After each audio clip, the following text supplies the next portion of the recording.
My name's Eli. And I've always had a thing for tools. Not flashy gadgets. Not overpriced drills with Bluetooth connectivity. I'm talking about real tools, the kind with stories baked into the rust, that smell like old oil and hard work, and that live in a dented red Craftsman toolbox I inherited from my grandpa when I was 15. That box was my pride. It had a name, not legally obviously, but I called it Clara. Why? Because Clara was reliable. Clara didn't judge me. Clara didn't ask what my SAT score was or whether I was still fixing sinks like a dropout. Clara just waited quietly, filled with pliers and wrenches, ready for me to make something work. That toolbox raised me, in a way my family never did. Now, about that family. My sister Marissa? She was the golden child. Always had been. Valedictorian, student council president, went to some out-of-state university with buildings named after donors who probably had yachts named after their dogs. She majored in communications and minored in smug. Our parents treated her like she was the second coming of Marie Curie, Oprah, and Beyoncé all rolled into one. Me? I was good with my hands. That phrase again. Every Thanksgiving, every barbecue, it came out in some variation. Oh, Eli? He's good with his hands. Eli fixed our garage door last week. Saved us $300. He's still finding his path. You know. With his tools. It was like a curse wrapped in fake admiration. The truth? I didn't go to college. Couldn't afford it. Didn't want to take on the kind of debt that makes your pillow scream at night. So I started working right out of high school. First for a plumbing company, then doing odd jobs, sinks, drywall, tile, even some electric work once I got certified. It was hard, dirty, real work. And I liked it. But to my family, I was background noise. The guy you call when your faucet hisses but never when there's champagne to pour. The incident, the toolbox funeral, as I now call it, happened on a random Sunday afternoon. I'd just gotten back from a rough job replacing a rotted subfloor in a bathroom that smelled like despair and broken marriages. I was sweaty, sore, and still thinking about whether I'd overcharged the guy when I walked into my mom's garage, where I used to store Clara, tucked behind the paint cans and that one broken elliptical machine no one used. But Clara was gone. At first, I thought maybe someone moved her. Maybe she'd been relocated to the shed, or maybe my dad needed a wrench and just forgot to tell me. Then I saw the trash bags. 3 of them. One open, revealing the unmistakable glint of old metal mixed with dried leaves and cardboard. And there on top? My wrench. The one with my initials carved on the grip. Bent from fixing Mrs. Callahan's nightmare of a shower valve. I was still standing there when Marissa strolled in wearing yoga pants and sunglasses, holding a smoothie like she was auditioning for a spin-off of The Real Housewives of Suburban Judgment. Oh, she said, noticing the trash bag. Yeah, I threw that out. You what? Those tools. They were ancient. Covered in grease. Honestly, they looked like something from a hoarder documentary. You should have thanked me. You need to focus on getting a real job anyway. She sipped her smoothie like she hadn't just committed murder. I didn't yell. I didn't scream. I didn't even flinch. I just nodded. That's something you learn when you're the disappointment in the family. You stop reacting. Because your rage will always be painted as an overreaction, and your pain will always be seen as weakness. Instead, I drove home. Got a pizza. Sat on the couch with grease under my nails and stared at a blank wall for 20 minutes. Then I opened Craigslist. Next morning, I showed up at an estate sale and bought an entire set of used tools, not Clara, but cousins maybe. Then I went to work. Harder than ever. If Marissa wanted to bury Clara? Then I'd build something bigger on the grave. For the next 6 months, I worked like a man possessed. No days off. No complaints. Just jobs, lots of them. Toilet replacements, roof patching, even rewiring half a duplex after a raccoon with a grudge got into the attic. I kept saying yes to everything. Not because I had something to prove. Okay, fine, because I had everything to prove. I was tired of being the cautionary tale at family dinners. Tired of being just Eli, the guy with a wrench. I wanted to be more. I wanted to own something, not just a busted-up van and a set of used tools, but a future that didn't rely on anyone else's approval. That's when I got the call from old Mr. Roscoe. He ran a small hardware store on the edge of town, the kind with flickering lights and a bell that rang when you walked in, even if you didn't open the door all the way. He was closing shop after 40 years and wanted to sell the building. Too many chains, he said. Nobody respects a good pair of pliers anymore. I told him I didn't have the money. He said, then don't waste mine. Come back when you do. I went home that night, laid every dollar I had across my kitchen table, tips, folded checks, cash payments from side gigs. I was $14,000 short. So I picked up 2 extra jobs, overnight at a hotel doing maintenance and weekends helping out at a construction site that paid in cash and back paying. My hands were callous, my eyes were red, but every time I wanted to quit, I thought about Clara. And Marissa's voice. You need to get a real job. You ever feel so angry that it keeps you warm in January? By April, I had enough for a down payment.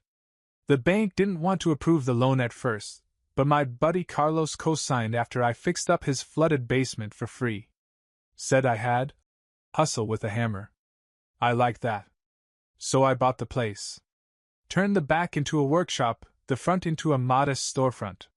Gutted it all with my own hands except the flooring, that was Joe's specialty. She laid tile like an artist. We used to date, but now we're just complicated. Long story. Anyway, the place came together. I painted the walls. Built my own shelves. Hung a hand-painted sign out front that read, Eli's Repairs and Custom Installs. No frills. Just fixes. And under that? Built from tools you threw away. Okay, maybe that was petty. But it felt good. Real good. And guess who showed up to the grand opening? Not Marissa. Not my parents. But Uncle Gene came. Said he always knew I was a quiet builder, not a loud talker. Then he handed me a 6-pack and said, Don't tell your dad I was here. Classic Gene. Business didn't boom overnight, but it grew. Slowly. People started to trust me. I did clean work, showed up on time, didn't upsell like those flashy chain services. Before long I had regulars. Then referrals. Then I got my first Yelp review. 5 stars. He fixed my sink and my marriage. Highly recommend. I framed that one. Around that time, I noticed something weird, silence. From my family. They'd stopped calling. Not that they used to call much, but now it was like I didn't exist. I'd officially graduated from black sheep to invisible ghost with a tool belt. I wasn't angry. Honestly, it was peaceful. Until the day Marissa walked into my shop unannounced. Wearing a blazer is too expensive for this zip code. Holding a piece of paper. With a look I hadn't seen since high school, the I need something but won't say it out loud face. Hey Eli, Marissa said, like we just finished brunch and not 2 years of silence. I was behind the counter, elbow deep in a broken shop vac I'd been meaning to fix for weeks. My hands were still stained with grout from that morning's backsplash install, and my back ached in a language only tradespeople understand. I looked up slowly and said, Well, look what the cat passive-aggressively texted. She offered that polished, plastic smile, the kind you get from too many networking mixers and too few genuine conversations. Still charming, I see. I didn't offer her a seat. Not because I was being rude, I literally didn't have one. I turned my old waiting area into a display for custom cabinetry hardware. If you want hospitality, there's a cafe down the street. If you want honesty and stainless steel brackets, you come to me. She reached into her handbag and pulled out a neatly folded piece of paper. Resume style formatting. Helvetica. Printed on actual resume paper. Of course. Marcus, she began, like I didn't know who her husband was, has found himself in a transitional phase. I raised an eyebrow. Transitional phase? Between roles, she clarified, as if I were too blue-collar to grasp the concept. Corporate layoff. Translation, he got fired and still tells people it was a strategic downsizing. She kept going. He's exploring new opportunities and, well, we thought this place might be a good fit. For now. For now. Like this shop was a temporary layover on the way back to corporate Fantasy Island. He's never done hands-on work, has he? I asked. She gave a tight smile. Not, technically. But he's very coachable. Learns fast. Smart. MBA? Interned in New York. Strong communication skills. So he's good at talking. That'll help when he's explaining why the sink's still leaking. She blinked. Excuse me? I walked around the counter, wiped my hands on a towel, and grabbed one of my backup tool belts, basic canvas, scuffed, a little stained. I laid it on the counter between us like it was a peace offering and not what it was, a reality check wrapped in nylon. If he's serious, this is where he starts. I said. Trainee. Like everyone else. She looked at it like I'd handed her a used diaper. No front desk? Customer interaction? Scheduling? She offered, like she was still shopping the menu. This isn't a call center, I said. It's a shop. If he wants in, he learns to fix things. I pulled a blank name tag from the drawer. Wrote in black marker. Marcus. And underneath. Trainee, Eli's Repairs. She stared at it, lips parted just slightly. He has a degree, she said, quieter now. So do thermometers, I replied. Still gotta stick 'em in something gross to get a real read. Her eyes narrowed. Was that necessary? I dunno, I said. Was throwing away my toolbox necessary? Boom. There it was. The silence that always shows up when the truth lands hard. The memory hung in the air like the smell of paint thinner, sharp, real, uninvited. She looked down, cleared her throat. I thought you were wasting your time. I didn't see this coming. I know, I said. No one ever does until they need a wrench. She hesitated, then reached for the paper she brought, took back the name tag, and clutched the tool belt like it might infect her. I'll talk to him, she muttered. Please do, I said, already walking back to the vac. And tell him, jeans. No khakis. And leave the Bluetooth headset at home. She didn't respond. Just left. And for the first time since Clara's funeral in the trash pile, I didn't feel angry. I felt something else. Ready. Marcus showed up on a Monday. He wore a baby blue polo shirt tucked into beige chinos, with loafers that had never touched dirt, let alone drywall dust. He looked like he was attending a startup pitch meeting, not showing up to scrub baseboards. No gloves, no boots, not even a measuring tape. Just a leather messenger bag. I wish I were kidding, and that slightly dazed look people get when they're no longer in charge of anything. He extended his hand. Eli, man. Appreciate the opportunity. Seriously. I think this is going to be mutually beneficial. Mutually beneficial. I just stared at his hand until he slowly pulled it back. Tool belt's on the hook, I said, nodding toward the wall. He grabbed it like it was radioactive. Tried to buckle it around his slim-fit chinos and ended up looking like a kid playing construction worker in a Halloween costume. I handed him work gloves. He asked if they came in vegan leather. I didn't answer. We started simple, restocking shelves, organizing fittings, taping off areas for repainting. Within the first hour, he mislabeled galvanized pipes as shiny silver tubes, dropped a container of screws that rolled across the floor like roaches at a diner inspection, and asked if there was an app that could auto-detect stud positions, because the stud finder beeped at random. It's reading the nail plates, I said. Also, you're holding it backwards.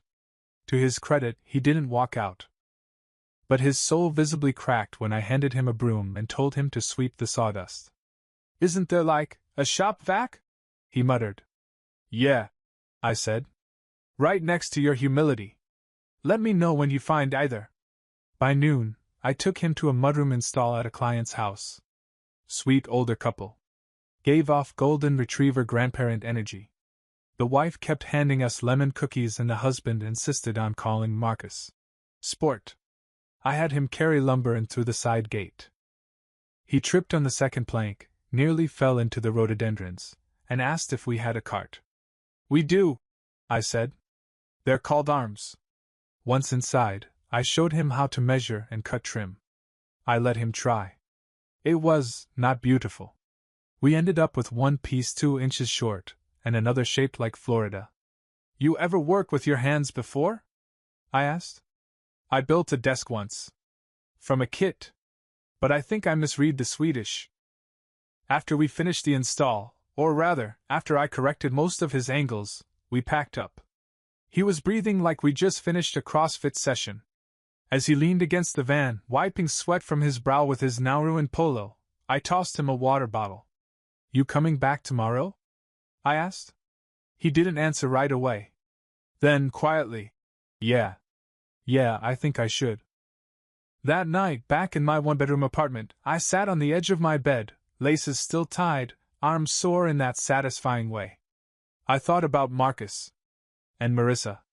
And how strange it was that the same people who once treated me like a walking cautionary tale were now orbiting my world, not to judge, but to survive in it. I looked over at the old pegboard on my wall. Hung dead center was Clara's wrench. The one I fished out of the trash 2 years ago. Bent. Dinged. Still mine. I wasn't gloating. Not really. But I was starting to understand something my family never could. There's dignity in being underestimated. Because when you finally rise, you do it on solid ground they never thought to stand on. By week 2, Marcus stopped tucking in his shirts. He showed up in beat-up sneakers instead of loafers, and his fancy smartwatch mysteriously disappeared. I assumed it either broke from falling into a drywall bucket, or he realized tracking his heartbeat during tile work was just depressing. He was improving, slowly. He still held a hammer like it might explode, and every time I asked him to grab the Phillips, he looked around for a guy named Philip. But he stopped complaining. Mostly. He even started bringing his own lunch. PB&J, crusts cut off. One Thursday, we got called to a job on the west side, a kitchen remodel that was behind schedule because the last contractor bailed halfway through. The homeowner was a real estate agent with zero patience and a tendency to hover. Marcus was quiet on the ride over. He stared out the window like the trees owed him an explanation for his life choices. "You good?" I asked. "Yeah," he said. "Just thinking about how this wasn't the plan." "Plans are like drywall," I told him. "They look good until someone punches them." We got to the house around 9 a.m., and the minute we stepped inside, we were met with a problem. One of the joists was rotted. Bad. You could poke it with a screwdriver and watch it crumble like stale cookies. I explained what needed to be done: temporary support, replacing the bad section, and reinforcing with a sister joist. Marcus blinked. "Wait, a what joist?" "Sistering," I said. "It's like giving the weak one a stronger body." "Oh. That's kinda poetic." "Yeah, well, if we mess it up, the fridge goes through the floor." "No pressure." I handed him a circular saw and walked him through the measurements. He nodded. Asked a few questions. Then measured twice like I taught him. I watched from the other side of the kitchen as he made the cut. It wasn't perfect, but it wasn't terrible. For a guy who 2 weeks ago thought a stud finder needed batteries, it was progress. But then the homeowner walked in. Arms crossed, eyes skeptical. She looked at Marcus, then at me. "You sure he knows what he's doing?" she asked. Loudly. Marcus froze. His hands tightened around the saw. "He's learning," I said evenly. "And I'm supervising." "Well, I'm just saying, this is my investment property. I can't afford amateur mistakes." Her voice was sharp. Passive-aggressive. Like she was trying to pop a balloon but wanted plausible deniability. Marcus didn't say anything. Didn't look at her. Didn't look at me. Just quietly set the saw down, turned, and walked out the front door. I found him 10 minutes later, sitting on the curb. He wasn't crying, but his jaw was tight. That kind of tight where you're swallowing a lot more than air. "She's right," he muttered. "I don't belong here." I sat down next to him. You think I belonged when I started? I asked. I electrocuted myself with a toaster the first week. Blew a fuse. My eyebrows smoked. He cracked half a smile. But I didn't quit, I said. And neither did you. Until today. He didn't reply. After a minute, I stood up. I'm going back in. You coming? He hesitated. Then slowly stood, brushed the dust off his pants, and nodded. Back inside, I had him drill the new brace in place. The homeowner didn't say another word. By the end of the day, Marcus was quieter than usual. But when I dropped him off, he turned to me and said, "Thanks. I know I've been a pain. And you didn't have to do any of this." I shrugged. Your family. He smiled. That's what Marissa keeps saying. Speaking of. He trailed off. Then added, she wants to come by the shop tomorrow. Said she has something to discuss. That sentence alone gave me heartburn. The next morning, Marissa walked into the shop like she was still the one writing the family narrative. Same blazer. Same sharp heels. Same look of superiority, just lightly dusted with concern to make it palatable. I was elbow deep in a broken garbage disposal when she tapped her French manicure against the counter. Eli. Got a minute? I glanced up. If it's about Marcus, he's in the back organizing drill bits by size. She smirked. Still assigning him grunt work, I see. I wiped my hands on a towel, leaned back against the workbench, and crossed my arms. What do you want, Marissa? She didn't waste time. I've been talking to a friend. He works at a marketing agency. I think he might be able to get Marcus an office job. Something more aligned with his background. I raised a brow. So you're here to rescue him? I'm here to help him. This. She waved vaguely around the shop. Was never supposed to be permanent. That's funny. I said. Because when he clocked out yesterday, he said it felt more real than anything he's done in years. She paused. For a brief second, her facade cracked. Then she straightened. Well, either way, we'll need his last check? And his W-2 if you've processed it already. Oh, I said, turning and grabbing a small envelope from the drawer. You mean this check? The one he refused to cash because he said he hadn't earned it yet? Her lips pressed into a thin line. He told you that? Yep. Right after he fixed the sink on his own. Didn't flood the place. Even remembered the Teflon tape. Marissa folded her arms. So what? He's going to be a handyman now? That's his career pivot? I didn't respond right away. I just looked at her. You know, when you tossed Clara's toolbox, I said slowly, you didn't just throw away tools. You threw away her legacy. Her name was carved in the handle of that ratchet set. I didn't know, she said a little too quickly. You didn't ask. She glanced at the shop walls. At the pegboard. At the faded photo of Clara and me in coveralls, covered in grease and grinning like we just won the lottery with a wrench. She said, voice quieter now. I didn't realize this meant so much. I shrugged. It didn't start out that way. But when you've been tossed out enough, you start building something out of spite. And sometimes, that turns into purpose. She blinked. Is that why you hired Marcus? Out of spite? No, I said. I hired him because he needed a chance. But I gave him the broom first so he could decide if he actually wanted it. There was a beat of silence. Then, faintly, and what if he takes that marketing job? Then I'll wish him well, I said. But not before I hand him a tool belt and let him decide for himself, not you. Her jaw clenched. She was used to making choices for everyone else. She'd built a life on being right and in control. This shop wasn't part of her world. She turned to leave. At the door, she paused. You really think he's changing? I looked toward the back room, where I could hear Marcus laughing at a joke from Carlos, probably while sorting bolts. Yeah, I said. But not because of me. Because this place doesn't care who he was. Only who he's willing to become.